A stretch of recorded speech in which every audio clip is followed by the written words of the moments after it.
babes, welcome back to this week's episode. And because we're about to be starting the new year of the fire horse, I know we're in February, but this doesn't start until what, February 16th? 17th. 17th. Mm-hmm. We wanted to come on here and have like a reintroduction episode so that any of our new listeners can actually get to know us and our philosophies again, so that you don't have to go back all the way to episode 1. So. And audio that was probably so cringy that I would prefer you listen to this episode about us versus what the fuck we were doing. Who knows what we were doing on episode 1? Episodes ago though, like, can we just have like a moment of holy shit? High five! We're amazing. That is incredible. Yeah. So actually, I think this is a really good way to start out with saying that it is so important whenever you start a business that you're willing to take imperfect action, because whenever we started this whole project 10 months ago, not even 10 months ago, 9 months ago. Like May, really? Yeah, it was basically like, let's start a podcast. Yeah. And we had no idea that this was going to spiral into this company. We literally joke about how I think I coerced you.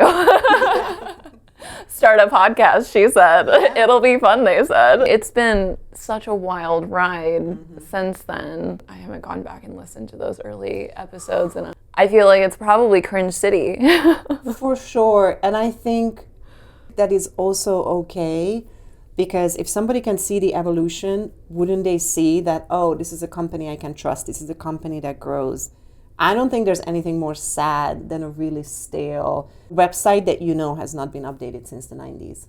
Like, what are you doing? Like, that is a sign for me that maybe your business is in trouble. And it gives me that, can I trust you? Can I give you my money? Is this something that is going to benefit me? Or are we going to be stuck in the 90s forever with you, Yeah. So it's okay. Yeah, I will not go back. I don't need to relive that drama. But if you guys want to go back, the extra listens help us. So, Yeah, just turn it on record, turn the volume all the way down, and then just let it roll. Yeah. But yeah, this is kind of an interesting thing that we realized, was that while we're using all of this vocabulary of bossing and babing, we really haven't gone back and shared what our philosophies are and what we really mean by bossing and babing. So we're going to share that again with you today. Yes. Until it's so drilled into you. And us too. I think it's really important to remind everybody that we are two recovering boss babes. Yeah. There are days and weeks where we relapse. We relapse, and we have to remind each other and ourselves, babing, rest is non-negotiable. These things you got to build in. And it's hard when you start it, because to me, everything about this company is so exciting, and doing all of these things are so exciting. So of course I want to stay up all night and work on stuff and edit things and but that's obviously not sustainable forever. I would say generally the philosophy hasn't changed. I think we are trying to get to a place where people understand that the new way of doing business is the sustainable way of doing business. And I think the systems of hustle culture, I think everybody sees and understands it's not working. It does not mean that the shift is really occurring consciously in everybody's day-to-day activities. And I think that's what's hardest. And I think that's why you and I relapse from time to time. It is drilled into you that the only way to succeed is to constantly fucking go, go, go. And if you don't, and if you take time off, and if you rest, even if nobody's saying anything, I internally think, well, I'm fucking lazy. I don't deserve this. I should be working. Why am I just laying on the couch? That's unacceptable. Yeah. And that's, oh my God, that's insane. That's not fair. Yeah, and I think that we've also just been programmed to have these belief systems around how business is or should be operating. And a lot of us just realize after years of hustle that there is no light at the end of the tunnel whenever you work that way, and that can be really disheartening. And I think that both of you and I have experienced that. And then of course we were talking about how we relapsed. And I mean, we relapsed January a little bit. my God. And we even had conversations about this, how we're on a podcast telling everybody, fuck your New Year's resolutions, and this is a month to rest. And then we're like, let's build this course and knock it out and get it done. And I mean, we bit off so much more than we could chew and put an insane timeline on it to have it launched, which I think we're gonna get it there, but Yeah. it's Thank God we broke the course in half. yeah, it wouldn't have. Yeah, so originally we were gonna be making a course, and we realized that it's gonna take people a year to get through it, and so we decided to break it in half to make sure that actually we were doing it sustainably and creating something sustainable for people to consume as well.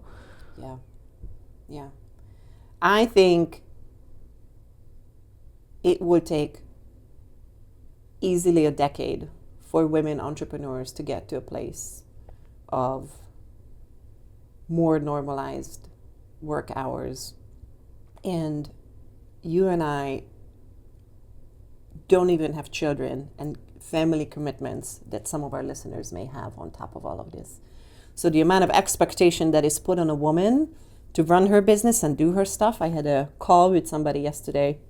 I'm adding another thing to my plate potentially, trying to get something published on Amazon. I have time for this.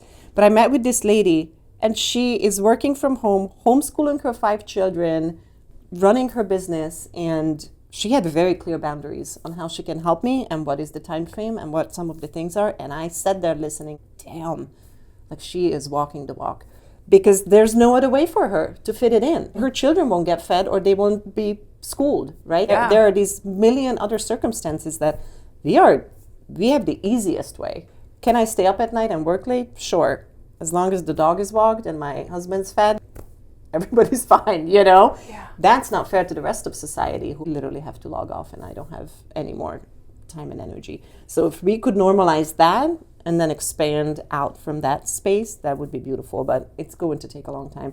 And I think women especially, because we want to perform well, because we want to care for everybody, just energetically we come from such a different place. I see my partner shut down his laptop. Fuck it, we're done. How do you Must know be that nice. that was good? Yeah. How do you know that was good enough for the day? And there are problems he may have not solved, but it's, well, we're done. Cool. Let me clickety clack here on my laptop. Page out of your book. Yeah. It's just, there's just something energetically there that I think we will take a long time to figure out. But I mean, point of even recording this episode and talking about who we are and reintroducing ourselves, I think some of the shifts that have happened for us over the last, what did we say, 9 months? Is that what is sustainable for us is access to us in a way that doesn't dilute our offers, but creates a space for more contacts or more community, more people to get our information, our content about business stuff and entrepreneurship and mindset stuff, but in a format that is not hustle culture for us. So I think this course is a really beautiful example of let's reintroduce ourselves as the people who realize that they relapse and don't always do a good job, or even if they are doing better and better or incrementally making changes, the shift has to occur. And so I think the coolest part about this episode is saying, we were wrong. That cannot be the only offering. Not necessarily wrong, right? But that wasn't the whole picture. That offering of brand rebirth and coming to work with us in a really small container, it's a very high price point and it's an extremely exclusive, beautiful offering that's not going away. But it's not going to be possible for everybody. So the course has to be the thing that is sustainable for others, sustainable for us, can be managed by either you and I really easily. If it blows up to the place where we hope it blows up to, we'll have admins answering questions of, I don't know, resetting your password or some shit that we will not have time and energy for. So I think it's great to be in the space of continuously evolving, because if you're not, then what are you doing? Absolutely. And in that same thread, maybe we should go through and talk about what is our philosophy? What does it mean to be bossing? What does it mean to be babing?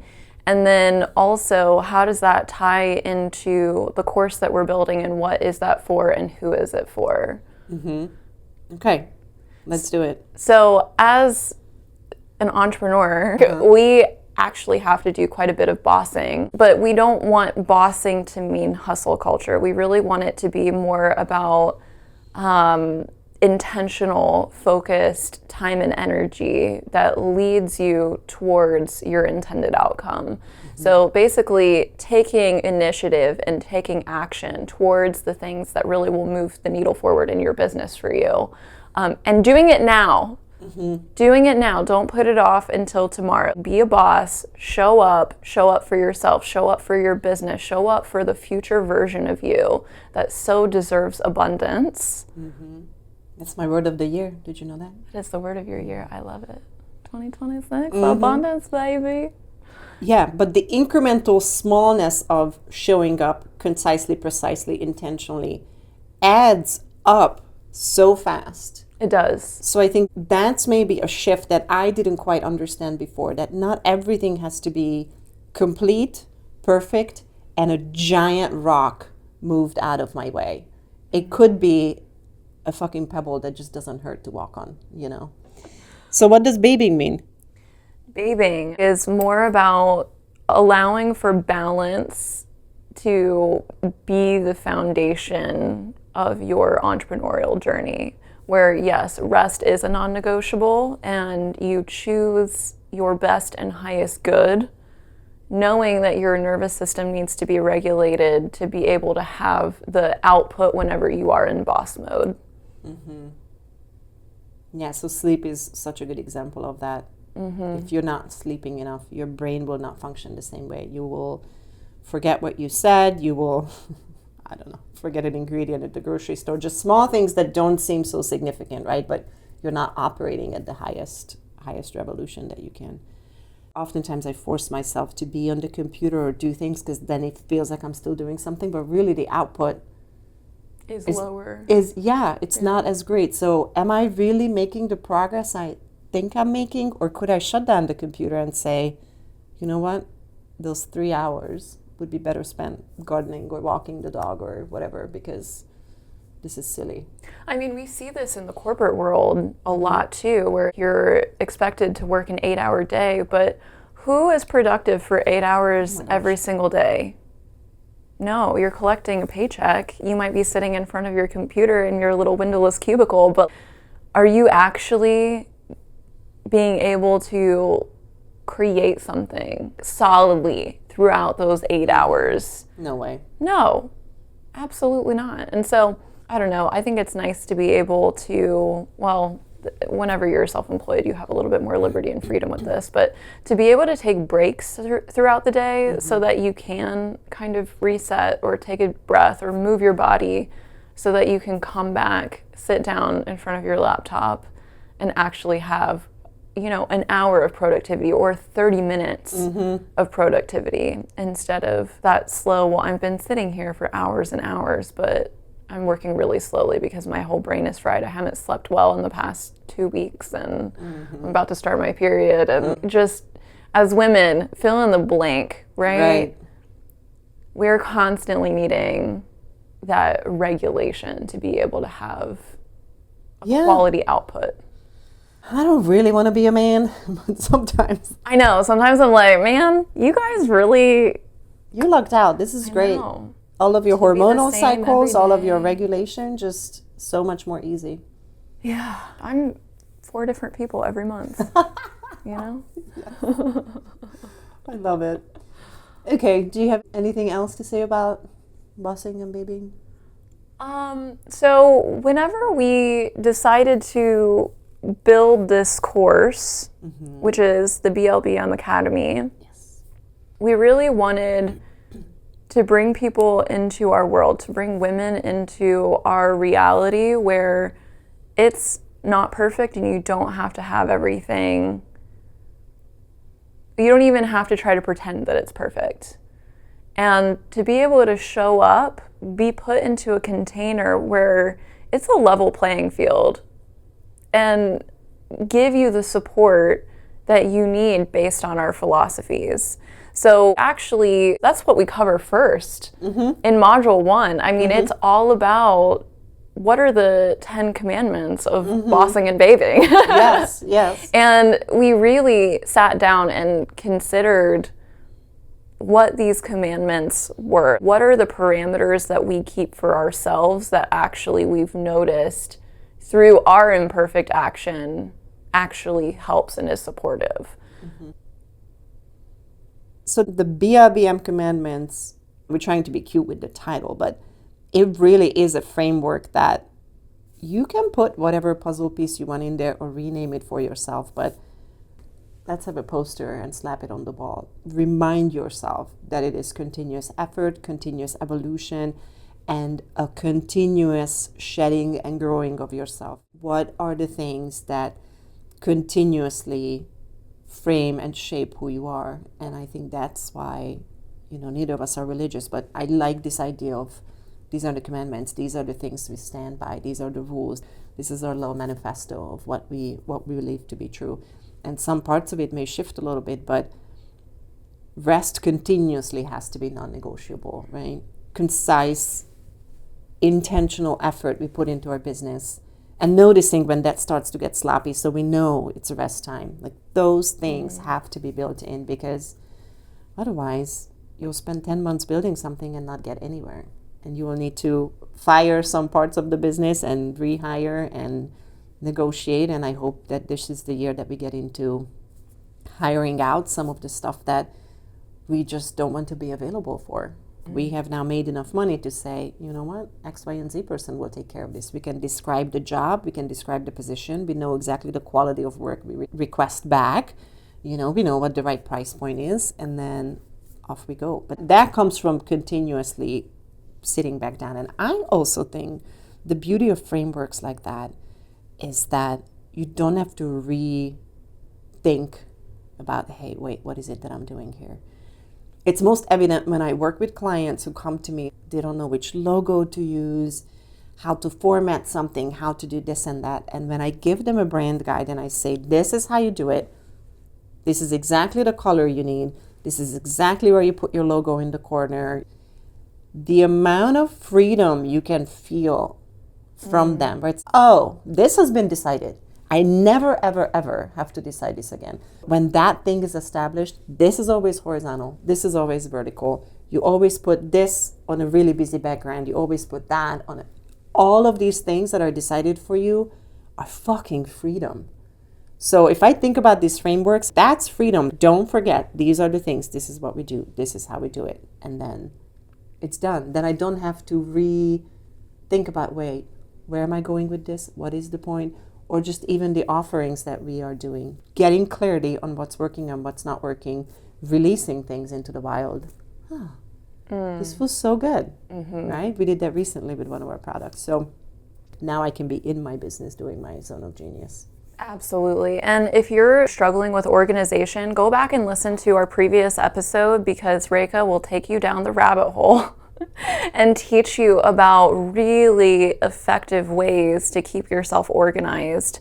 Because we all know that it can turn into a hot mess real quick whenever you're an entrepreneur and you have all of your files and papers and whatnot. Everything really does need to be in it, have its own little home, because otherwise you're setting yourself up for digging through things and slowing your process down and just not being able to hit your targets effectively. So it's really a foundational layer of business. And this is actually something that we also teach in our level 1 course. And way more extensively. I mean, there are... Yeah, extensively. Yeah, there are very specific tips and tricks in there. There are way more categories and breakdowns of even just office space organization and feng shui and details that editing that episode, I was speed talking through that episode, like trying to cram so much in for you guys. But the course is even more. I would say probably twice as much information that we didn't even get to in the episode. So if that is a struggle for you,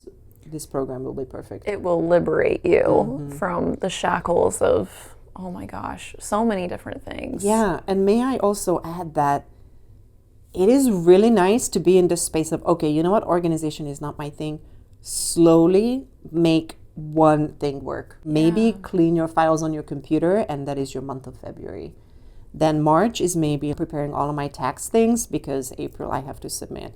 April is let's organize all my photos and shit on my phone and apps I don't use. And then that way you have the space to say, okay, in a year's time or 6 months or whatever you set yourself up for, every single thing, because I'm putting the intentional time and energy into my systems, will now be done forever.